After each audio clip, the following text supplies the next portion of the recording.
Well, today's video really could be a short one because I just don't have anybody to make it about. Magic whiteboard, is there any low-hanging flat earth fruit out there that I just haven't touched yet? Thank you. Okay Google, clear my calendar. I'm ready to go. I'm cancelling the order for the extra large dildos.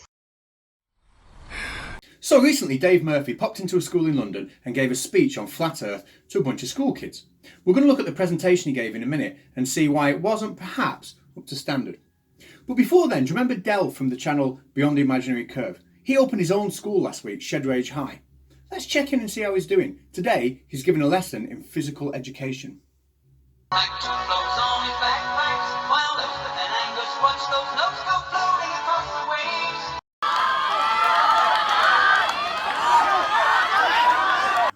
No! You don't pull in tug of war! Jeez oh! I've got zero tolerance for utter stupidity and willful ignorance.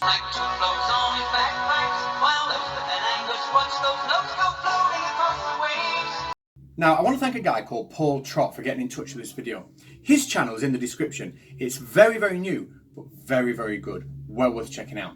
Anyway, we've all wanted flat earthers to go back to school, but not quite in the way Dave Murphy's just done it.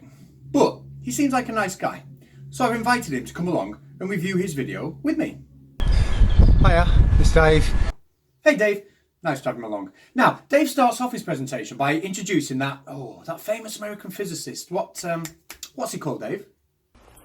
Neil deGrasse Tyson. Yeah, Neil deGrasse Dave, can you keep the same clothes on though? Otherwise, people are going to think this is dodgy. Roll the clip. If you send a ship straight to the horizon, eventually it begins to disappear until it's no longer visible beyond your horizon. Right. And you should ask yourself, what kind of surface would produce that result? An oblate spheroid. Yeah, well that's what he should have said. But he didn't, did he? So, one word. The Nikon Coolpix P900. This is the flat earth camera of choice. And as you can see here, well, you can barely see, there's nothing on the horizon. We're going to watch it zoom in. And I think we all know what's coming now. Man, that is a long way away. And that is a long way down.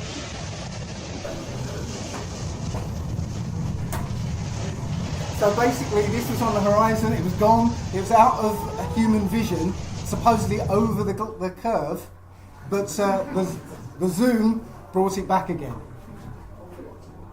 Well, the problem, Dave, is you should have had a P1000, like Ranty. You see, I know I showed this video last week, but this camera clearly sees a boat going over the horizon and no amount of zoom can bring it back. It's worth another play.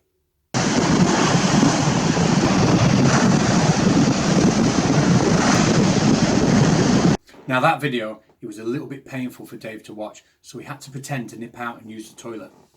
He's back now. You alright, Dave? Was it a number 1 or a number 2 you just needed? I'm not quite ready to reveal what it is yet, but hopefully in the next week I'll give you details of my website and you can follow along with the daily reports. Alright, Dave. Not that interested. Let's see what he's got to say next. This place is a place in Siberia. It's called Lake Baikal. It's 194 miles long, okay, and every winter it freezes over, okay. So it freezes over, and it's perfectly flat, even though it should have a curve in it over 195 miles, about 5 miles of a curve, okay. But the point is, the reflection on that lake is perfect flat, and we can tell if a reflection is even slightly marred, then you get a weird reflection. Alright then mate, go on, I'll give in. What do you call the Russian with an extra testicle? Eugenika Bolokov. Very funny, yeah, like it. Anyway, I've got to go. This point here really winds me up. Alright, how often do we have to tell people you can't see the curvature of the Earth? Because it's really big. If you want to calculate the curvature of a sphere, we use the equation 1 over r squared, r being the radius. which is 6371000 metres when we're talking about the Earth. That gives us a curvature which is an instantaneous gradient, the gradient at any point of 2.5 times 10 to the minus 14. It's a tiny, tiny, tiny, tiny curvature. You're not going to see it. Did you not think of that? I didn't give that serious enough consideration. Never mind. Next clip. And this is again the P900. It is going to zoom in on this sunset. Okay, most of us have seen the sunset, you know, on the ocean. So the ocean kind of cuts off half the sun. Yeah, as it goes down. Well, this is what's really happening.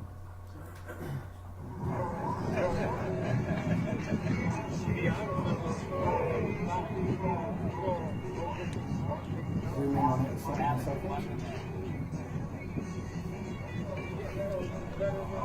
So it's not gone down behind the curve, it's just an optical illusion. Right, wait half an hour until the sun has actually set and then try that again.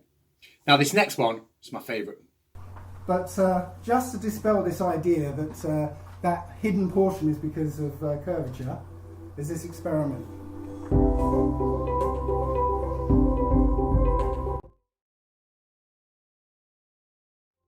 You see it's starting to disappear.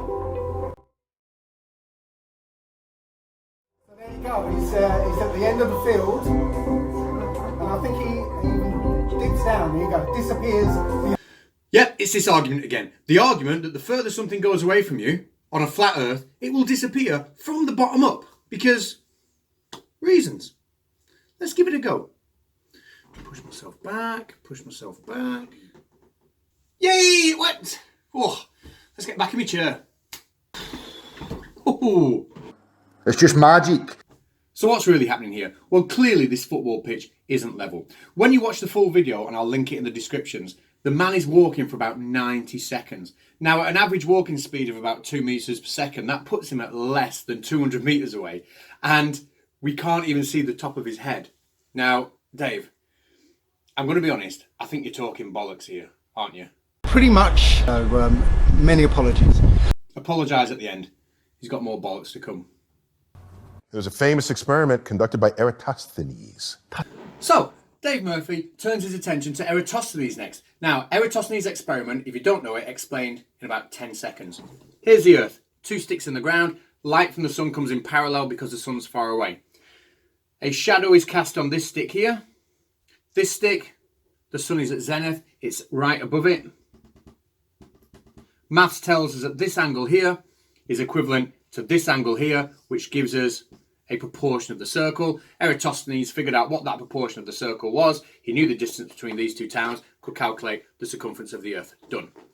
Now, Dave Murphy debunks that because he takes the diagram used by Neil deGrasse Tyson, who's using wells instead of sticks in a slight variation of the experiment. Let's see what he says.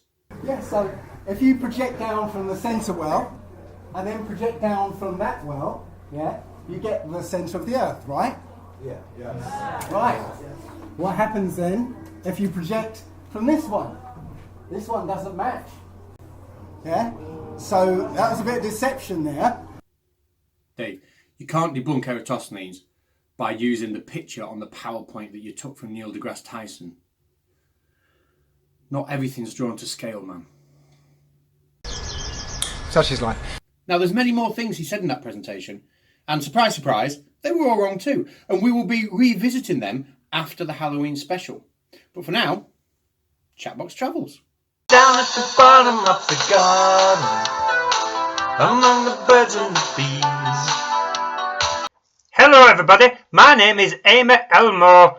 100 miles per hour at the equator. I can prove centrifugal force is greater than gravity. So if it is, how come everything is spinning to the testicle? Well, he said something like that. Now look at my response. So I said, yes, this should be good. Prove centrifugal force is greater than gravity. So why did I show you that? Well, I use the term centrifugal force, but that's because Eamon Elmo used the term centrifugal force when he first posted that.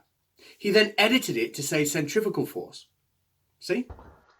Conspiracy cats, I meant centrifugal force. I didn't notice I was auto-corrected.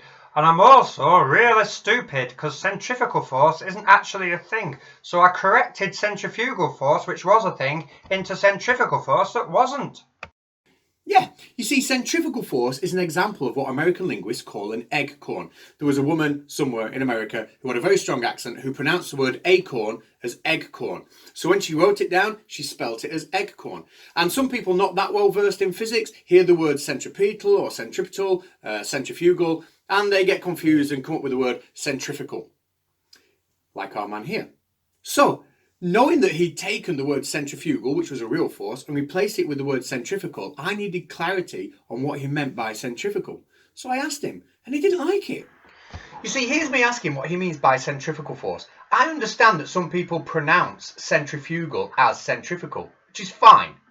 But he's drawn a distinction between the two. He thinks centrifugal is something completely different to centrifugal, and he does not like me asking. I keep asking, and here's his response. Conspiracy cats, I used to look for bullies in my school and make them my bitch. You're nothing but a bully, and from now on I'm going to be really inconsistent when I use capital letters after a full stop. And you can't answer my questions. I've already beaten you, and I eat bullies for breakfast with a capital B for no reason. So Amy, you got your wish. You're on Chatbox Travels. How'd you feel? Oh, this is wonderful. Anyway, not everyone's as polite as Amy Elmo. Check this guy out. You should be issued a restraining order. Keep 1 mile from all schools, you reality denier. I think you need to prove that you don't finger cats. My name is Stuart McKenzie. I've been on before. Are you still not providing evidence of curve? You're a child abuser. It seems totally off the scale for me to call you that, but you're a child abuser. What makes me laugh is at least people with half a brain hide their identity, but you walk about in public. And you're a retard. Now, Stuart McKenzie, we've been here before. Should we remind everybody who you are? You're a special kind of guy. Thanks, man. You know, you contacted me and... No, I didn't. How you contacted me? You must have thought you were going to get like a dickish response, you know? I told you I'm there with you. Better not be. You know, I'll give you respect. You deserve it. Thank you. You know, we're here. This is our world. We got to take it over together. That's a bit weird. I'm not special. Not sure about that. You know, you're special. Well, yeah. I'm here to do this for you because I worship you. I'm bowing down to you because I worship you. My creators created you, then I'm going to worship you.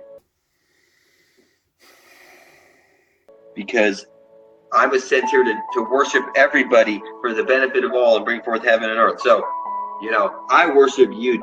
Well, stop calling people child abusers in the comment, you absolute numbnut. I'm going to write a song about you. Let's hear it. I worship you. I worship you. I worship you. My name is Stu. My name is Stu. And I am a moron, I am a moron. My name is Stuart McKenzie and I am just a moron. Now, next Saturday is a Halloween special. It's going to be 2 or 3 times longer than a normal episode. So because of that, I might not be able to have a Tuesday release. Sounds a bit wrong, doesn't it? So I might not have a video on Tuesday, but I'll definitely be back on Saturday. Maybe I'll have a video on Tuesday. Who knows? Do you know?